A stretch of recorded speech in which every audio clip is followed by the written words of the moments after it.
Right, time to look at the top 5 batting performances in the first 2 weeks of the IPL, and it's very, very difficult to do. I have no doubt at all that your top 5 will be completely different from my top 5. Maybe we'll get a couple here and there.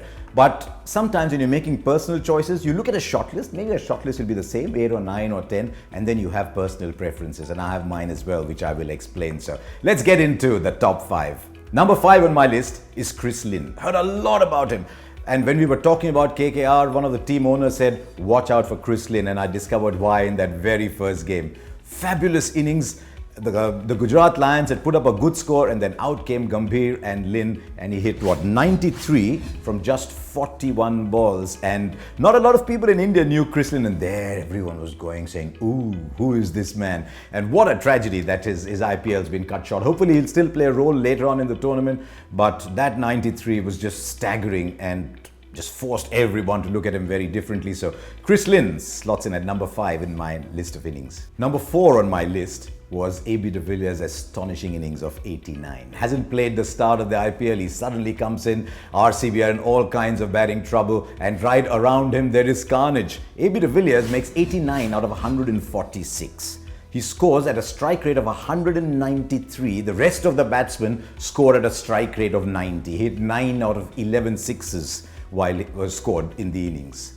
And just took batting to a completely different level. Just 140 made. As it turned out, RCB lost easily. You couldn't propel them to win. But he just showed that when he is in form, then there is AB de Villiers and there is everybody else. And that is why I just enjoyed that innings for RCB against Kings 11. So AB de Villiers 89 is at number 4, but something tells me that as the IPL goes along, there will be many more AB innings that creep up on that list. Number 3 is a personal favorite of mine, and that's why I said choices would be different. I've long enjoyed watching Sanju Samson bat, and I've agonized over his bad times. I've enjoyed the languidity, the easy fluency with which he scores runs. And to be honest, when this year's IPL started, I was just sort of wishing to myself, I hope this young man scores well, because when he bats well, he just makes batting look so beautiful. And then he turned up. He batted at number 3, and for someone who virtually hasn't scored a run in a couple of years, that century that he made, 102 of 63 balls, was just batting made easy. And I just liked the way the innings went along, got off to a quick start, consolidated a little bit. As I said, T20 cricket has its own ebbs and flows as well, and then finished in dramatic style. He made 102 out of 165. Chris Morris then went on to finish the rest, but a Sanju Samson century was very special in the first 2 weeks of the IPL. Now number 2.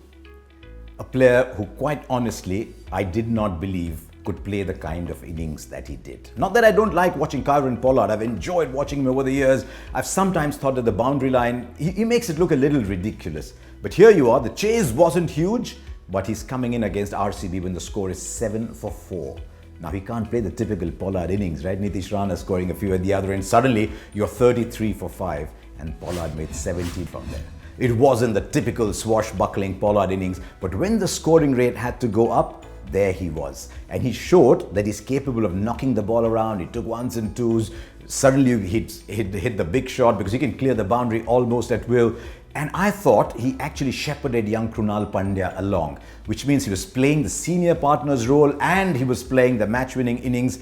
And in the second half of the innings, from 33 for 5, he got the Mumbai Indians to score at almost 10, 11 and over. And that is why Kieron Pollard's innings of 70 is number 2 on my list.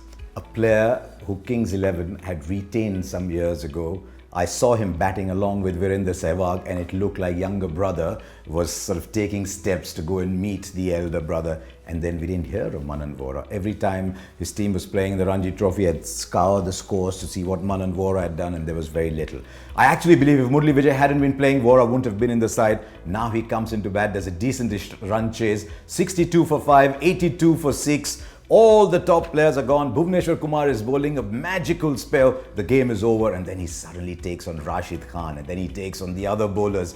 And there you are. We're all sitting and watching this game, and we thought, wow, this kid is doing the impossible. It wasn't to be. Kings 11 only lost by 5, but that innings of 95 by Manan Vora just grabbed you by the throat. It wasn't the kind of innings that said, hello, I'm around. It was the kind of innings that said, how dare you not look at me? And now I'm looking for much, much more from young Manan Vora. And to me, that amazing performance for Kings 11 was the innings of the first 2 weeks of the IPL.